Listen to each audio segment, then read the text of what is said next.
भारत के पॉपुलेशन का एक सबसे बड़ा जो पार्ट है जिसमें इनफॉर्मल सेक्टर्स आते हैं। फॉर एग्जांपल अनरजिस्टर्ड कोई कंपनी है या बिजनेस है जो एक इंडिविजुअल या हाउस होल्ड ओन करता है, या तो फिर जो छोटे छोटे बिजनेसेस है जो इंडियन कंपनी के एक्ट के अंदर इनकॉर्पोरेट नहीं हुए हैं। ये सभी के सभी बिजनेसेस कैश में ट्रांजैक्शन करते हैं। जो पैसा तो कमा रहे हैं, प्रॉफिट में तो है ही, और इनका जो प्रॉफिट का मेजर पार्ट है ये कैश ट्रांजैक्शन में जा रहा है जो अनअकाउंटेड है। और अगर हम लोग इन टोटलिटी में देखें तो इंडिया में जो अनअकाउंटेड मनी है जो कैश ट्रांजैक्शन में जा रहा है ये बहुत बड़ी अमाउंट में है। और ये जो कैश ट्रांजैक्शंस है ये काफ़ी अलग अलग जगह में सर्कुलेट हो रहा है, इन्वेस्ट हो रहा है, जिसको हम एक तरीके से ब्लैक मनी भी बोल सकते हैं। और वही दूसरी जगह जो डेवलप कंट्रीज है जैसे Norway, Finland, Sweden, Netherland, South Korea, ये जितनी भी डेवलप कंट्रीज है इन कंट्रीज़ में जो ट्रांजैक्शन हो रहे हैं ये ऑनलाइन हो रहे हैं और ये 98-99% से भी ज़्यादा हो रहे हैं। इसका मतलब ये हो गया कि ये जितनी भी डेवलप कंट्रीज़ है इनके जीडीपी का सिर्फ 1% कैश सर्कुलेशन में है। लेकिन ये सब मैं आपको क्यों बता रहा हूँ, इसका एक रीज़न है, बहुत ही इंपॉर्टेंट रीज़न है कि भारत सरकार जो है ये कैशलेस ट्रांजैक्शन इनकरेज करना चाहती है, प्रमोट करना चाहती है। और इसीलिए जो आईटी डिपार्टमेंट है, इनकम टैक्स डिपार्टमेंट, ये कुछ ऐसे कैश ट्रांजैक्शन है इनको टोटली बंद करवाना चाहता है। लेकिन अगर आप ये कैश ट्रांजैक्शन करते हो तो आईटी डिपार्टमेंट आपके ऊपर हेवी पेनल्टी इम्पोज कर सकती है। तो आप बोलोगे कि ये तो यार इनकम टैक्स डिपार्टमेंट की दादागिरी हो गई। लेकिन बिफोर कंक्लूडिंग दिस, इस वीडियो को आप पूरा देखो जिससे आपको पता चले कि आईटी डिपार्टमेंट ऐसा क्यों कर रही है। तो ऐसे कौन से कैश ट्रांजैक्शंस है जो करने से आईटी डिपार्टमेंट आपके ऊपर हेवी पेनल्टी इम्पोज करेगी, और वो कौन लोग हैं जो ऐसे ट्रांजैक्शन से एग्जेम किए गए हैं, उनको छूट दी गई है, और गवर्नमेंट को इसका क्या फ़ायदा होगा, ये सब कुछ हम लोग इस वीडियो में डिटेल डिस्कस करेंगे। Hello everyone and welcome back to profiting with Naresh. Bharat एक ऐसा देश है जहाँ पे सबको कैश ट्रांजैक्शन करने में अच्छा लगता है, खास करके जो लोग विलेजेस में रहते हैं, रिमोट प्लेसेस में रहते हैं, जहाँ पे इंटरनेट कनेक्टिविटी बहुत ही ख़राब है, इंफ्रास्ट्रक्चर ख़राब है, या तो यूँ कहिए कि वहाँ पे एजुकेशन की कमी है, ऑनलाइन पेमेंट की अवेयरनेस की कमी है। लेकिन इंडिया के जो आईटी डिपार्टमेंट है, इनकम टैक्स डिपार्टमेंट, इसको इन सब चीज़ों से कुछ लेना देना नहीं है। आप भले ही रिमोट प्लेस में रहो, आपके पास इंटरनेट नहीं है, स्मार्टफोन नहीं है, आपको ऑनलाइन पेमेंट कैसे करते हैं इसका एजुकेशन नहीं है, इससे कुछ लेना देना नहीं है। उनके नज़र में भारत की जो जनता है वो सब समान है। तो इनमें से फर्स्ट जो कैश ट्रांजैक्शन है वो सेक्शन 269 एसएस में आता है। अब ये जो सेक्शन 269 एसएस है इसमें कोई भी इंडिविजुअल पर्सन अगर कोई भी कैश 20,000 के ऊपर एक्सेप्ट कर रहे हैं लोन के फॉर्म में या डिपॉजिट के फॉर्म में, या कोई स्पेसिफाइड सम है, जैसे कोई भी एडवांस आपने ली है या आपको रिसीवेबल्स मिलने वाले हैं, 20,000 के ऊपर अगर आप कैश एक्सेप्ट करते हो तो आपके ऊपर आईटी डिपार्टमेंट सेम अमाउंट की पेनल्टी चार्ज करेगी। काफ़ी जो विलेजर्स होते हैं ये बैंक में जाने से किसी लैंडलॉर्ड या कोई साहूकार के पास जाके लोन लेते हैं कैश में। तो ये अमाउंट जो है ये 20,000 से भी ज़्यादा हो सकती है। तो अगर आप रिसिपिएंट हो, अगर आप ऐसे जो लोन है जो कैश में ले रहे हो, तो आपके ऊपर आईटी डिपार्टमेंट 100% पेनल्टी चार्ज करेगी। तो ऐसे कैश ट्रांजैक्शन से किसको एग्जेम्पशन मिली है, किसको छूट मिली है, ये देखते हैं। इसमें से सबसे पहली जो बॉडी आती है ये गवर्नमेंट बॉडी है। गवर्नमेंट अगर कोई भी फीस लेती है जो 20,000 से ज़्यादा है, हो सकता है वो कंप्लायंस फीस है या जीएसटी है, कुछ भी हो सकता है, तो गवर्नमेंट बॉडी इसमें से एग्जेम्प्टेड है। सेकेंडली जो भी बैंक है, कोऑपरेटिव बैंक है, नेशनलाइज्ड बैंक है, यहाँ पे जाके अगर आप 20,000 से ज़्यादा डिपॉजिट करते हो तो इसके ऊपर पेनल्टी नहीं है, क्योंकि ये जो आप डिपॉजिट कर रहे हो ये अकाउंटेड डिपॉजिट है, ये सब रिकॉर्ड में है गवर्नमेंट के। थर्ड है ऐसी कॉरपोरेशन बॉडी जो स्टेट गवर्नमेंट, सेंट्रल गवर्नमेंट ने एस्टेब्लिश की है। फॉर एग्जांपल इलेक्ट्रिसिटी डिपार्टमेंट हो या गैस एजेंसी हो या म्यूनिसिपल कॉरपोरेशन हो, जहाँ पे आप कुछ डिपॉजिट पे करते हो या कुछ फीस उनको देते हो, तो ये भी एग्जेम्पशन होगा। इसके बाद जो भी गवर्नमेंट कंपनी है जो सेक्शन 245 के अंडर, कंप्लायंस एक्ट 2033 के अंडर आती है, ये भी कंपनी एग्जम्प्टेड होगी। फिर जो भी नोटिफाइड इंस्टीट्यूशंस है, एसोसिएशन और बॉडी है, जो एंटिटी मतलब ऐसी एंटिटी जो ऑफिशियली गवर्नमेंट ने रिकॉग्नाइज की है, डिक्लेयर की है और अथॉरिटी दी है to carry out specific function, जैसे पासपोर्ट ऑफिस है, अगर पासपोर्ट ऑफिस को आप कुछ फीस देते हो, या तो कोई भी दूसरी अथॉरिटी है, प्राइवेट अथॉरिटी है जिसको गवर्नमेंट ने ऑथराइज किया है, यहाँ पे आप डिपॉजिट कर सकते हो, यहाँ पे आप कैश में पे कर सकते हो। ये तो हो गई गवर्नमेंट बॉडीज़। लेकिन जिस पर्सन का इनकम एग्रीकल्चर सोर्स से ही है, तो ऐसे अगर दो लोग हैं जिसमें से एक 20,000 से ज़्यादा दूसरे को पैसे दे रहा है कैश में, तो ऐसे लोगों को एग्जाम किया है, इन लोगों को छूट दी गई है। इस सेक्शन में दिया हुआ जो अमाउंट है, अगर वो 20,000 या 20,000 से ज़्यादा बढ़ता है तो आपको पेनल्टी सेम अमाउंट की इनकम टैक्स डिपार्टमेंट को देनी पड़ेगी अगर आप उस एग्जाम्पशन में नहीं आते। सेकंड जो कैश ट्रांजैक्शन है, जो सेक्शन 269 एसटी में कवर किया गया है, इसमें कोई भी पर्सन किसी भी पर्सन से, दूसरे पर्सन से 2 लाख या 2 लाख से ऊपर का कैश रिसीव करता है in a single day, in a single transaction, भले ही वो रिलेटेड है किसी एक इवेंट या ओकेजन से, फ्रॉम अ सिंगल पर्सन, ऐसे कैश रिसिट्स में भी आईटी डिपार्टमेंट आपको 100% पेनल्टी चार्ज करेगी।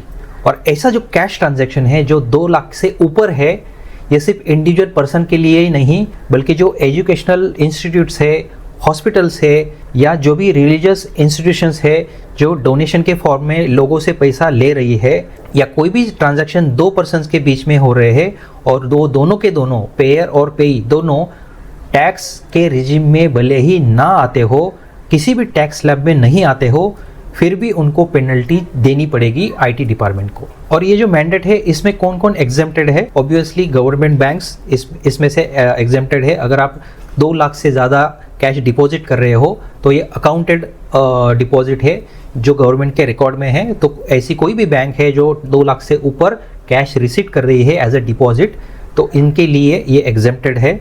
अगर आप ऐसा कैश ट्रांजैक्शन कर रहे हो, 2 लाख से ज़्यादा अमाउंट रिसीव कर रहे हो, तो सेक्शन 271 डीए के अंडर आपको आईटी डिपार्टमेंट पेनल्टी चार्ज करेगी। थर्ड कैश ट्रांजैक्शन है जो सेक्शन 269 टी के अंडर आता है, जिसमें आप कोई भी लोन कैश में रीपे नहीं कर सकते अगर उसकी अमाउंट 20,000 या उससे ज़्यादा है।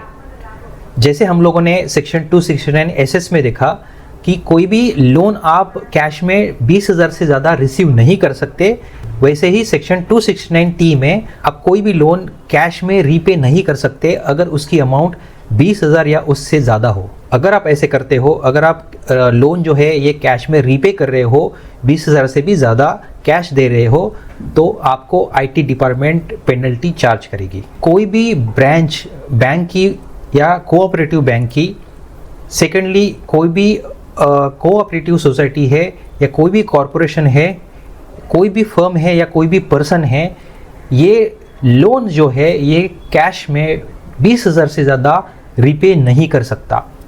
अगर ऐसा होता है तो ऐसे फर्म के ऊपर, पर्सन के ऊपर आईटी डिपार्टमेंट पेनल्टी चार्ज करेगी। This mandate shall not apply to repayment of any loan और डिपॉजिट और specified advance taken or accepted from the government or any banking company, post office saving bank or cooperative bank, any corporation established by central, state or provincial act, any government company as defined in section 245 of the Companies Act 2013, or notified institutions, association or body or class of institution, associations or bodies। IT department का और एक section है section 269 SU, जिसमें IT department ने online या digital payment है ये mandatory किया है। अगर कोई बिजनेस 50 करोड़ से ज़्यादा टर्नओवर का है, अगर ऐसे फर्म जिसका टर्नओवर 50 करोड़ से ज़्यादा है और ऐसे फर्म्स अगर ऑनलाइन या डिजिटल पेमेंट्स के जो रूल्स रेगुलेशन है ये फॉलो नहीं करते, तो इनको पर डे 5,000 की पेनल्टी चार्ज होगी। तो ये जितनी भी कैश ट्रांजैक्शंस है, इसके जो नेचर है, इसकी जो अमाउंट है, ये आपको समझनी है और ये आईटी डिपार्टमेंट के जो रूल्स रेगुलेशन है इसको आपको स्ट्रिक्टली फॉलो करने हैं।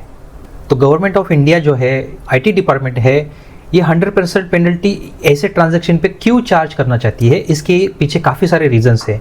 इसमें से सबसे इम्पोर्टेंट रीज़न है टैक्स एवेजन। जो भी लोग टैक्स चोरी करते हैं, जो कैश है ये रियल इस्टेट में इन्वेस्ट करते हैं या कहीं पे भी ऐसी प्रॉपर्टीज़ लेते हैं जहाँ पे कैश में ये लोग ट्रांजैक्शन कर रहे हैं, ये जितना भी पैसा है ये अनअकाउंटेड मनी है। तो ऐसे जो कैश ट्रांजैक्शन है जो दूसरे पार्टी के लिए इनकम सोर्स है, ये एक ब्लैक मनी की तरह है। क्योंकि जैसे मैंने बोला, जो भी अनअकाउंटेड कैश होती है, जो अमाउंट होती है, ये ज़्यादातर रियल इस्टेट में इन्वेस्ट किए जाते हैं। तो अगर ये सब स्टॉप होता है, अनअकाउंटेड मनी है, ब्लैक मनी है, ये अगर रियल इस्टेट में जाना बंद होता है तो आप इमेजिन करो कि रियल इस्टेट की क्या हालत होगी। इसलिए आईटी डिपार्टमेंट ये जितने भी हाई वैल्यू कैश ट्रांजैक्शन हो रहे हैं ये बंद करना चाहती है ताकि टैक्स एवेजन ना हो। सेकेंडली, गवर्नमेंट जो है ये डिजिटल पेमेंट को एनकरेज करना चाहती है to reduce the dependency on cash. India में जो डिजिटल पेमेंट होता है, ऑनलाइन पेमेंट होता है, compare to other developed countries ये सिर्फ 40% के आसपास ही है।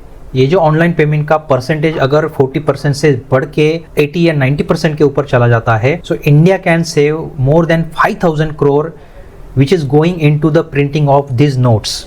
भारत सरकार का ये जो खर्चा है to increase the circulation of currency notes, to replace the damage notes, ये जितना भी खर्चा है, ये अगर डिजिटल पेमेंट, ऑनलाइन पेमेंट बढ़ता है तो ये पूरा खर्चा गवर्नमेंट सेव कर सकती है और गवर्नमेंट को ये सब मॉनिटर करने में, वेरीफाई करने में भी आसानी हो जाती है।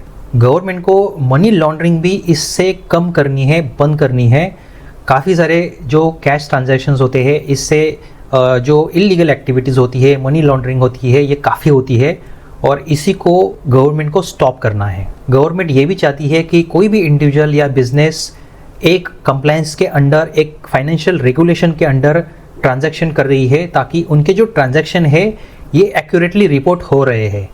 एंड ऑब्वियसली गवर्नमेंट का टैक्स जो रेवेन्यू है ये इससे इम्प्रूव ही होगा। और सबको पता है कि जो आईटी रेवेन्यू है ये गवर्नमेंट वेलफेयर ऑर्गेनाइजेशंस में यूज़ करते हैं, जैसे हॉस्पिटल्स है, एजुकेशन इंस्टीट्यूट्स है या इंफ्रास्ट्रक्चर में इन्वेस्ट करती है, सब्सिडीज़ देती है काफ़ी सारी गवर्नमेंट। तो ये सब्सिडी में आईटी जो रेवेन्यू है ये यूज़ किया जाता है, इसको यूटिलाइज किया जाता है for the well being of society.